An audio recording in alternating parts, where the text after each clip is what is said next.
Rory, rumor has it that that Poppy's making an appearance at the par 3 tomorrow. Yeah. Can you tell us a little bit about it? Yeah, it's funny, whenever you don't have children, the par 3 sort of seems like a bit of an afterthought, and then once kids arrive, it's almost like it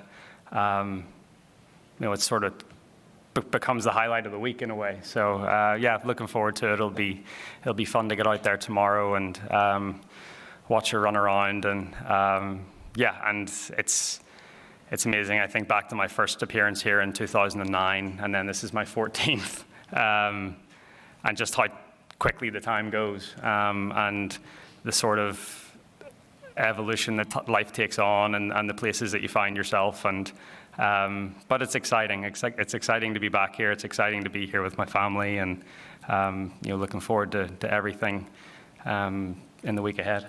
Excellent. I'd like to open up for questions. Rory, at a lot of these events, it always seems like there's some external news that sucks the oxygen out of the event. It often seems to involve Tiger.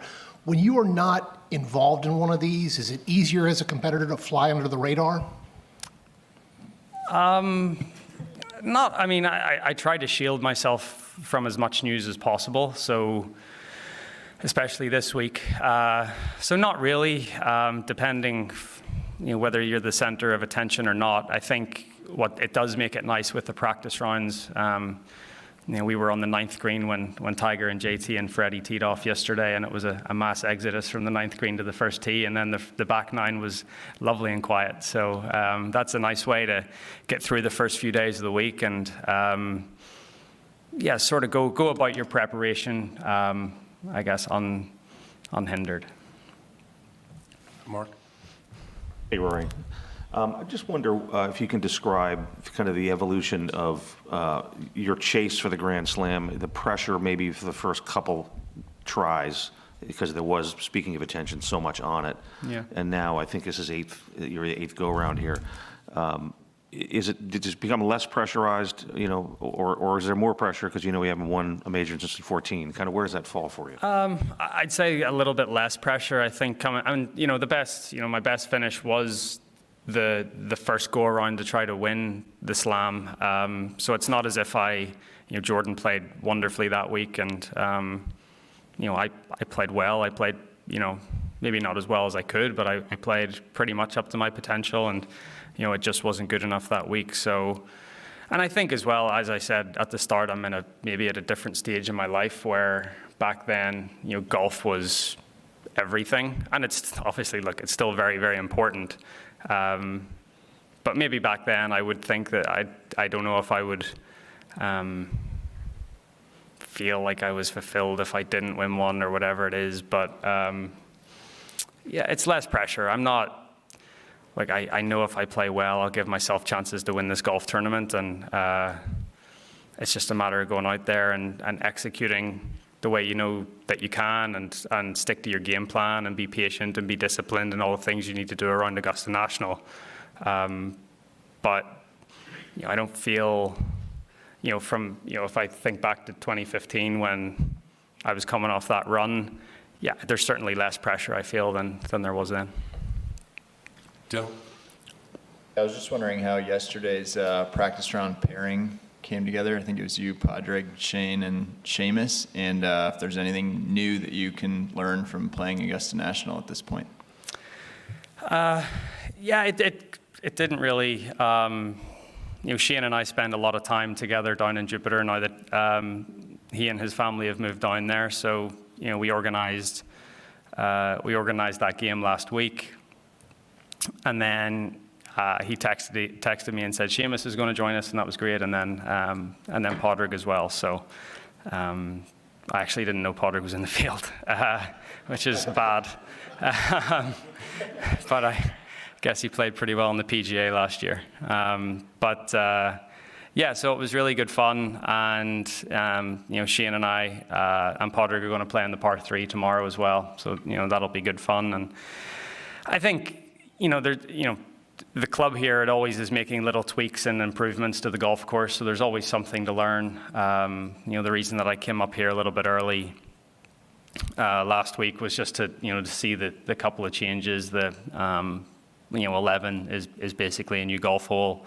15's a little bit different, and then, the 3 new greens, 3, 13, and 17, all with subtle little tweaks to the slopes there. So, yeah, you're always learning around this golf course. I don't think that ever changes. Ian? Hi, Rory. I guess more specifically, do you do anything differently here to minimize that pressure, perhaps off the course, or what's your week like when you're not playing? Yeah, I guess, I try to stay off my phone as much as possible.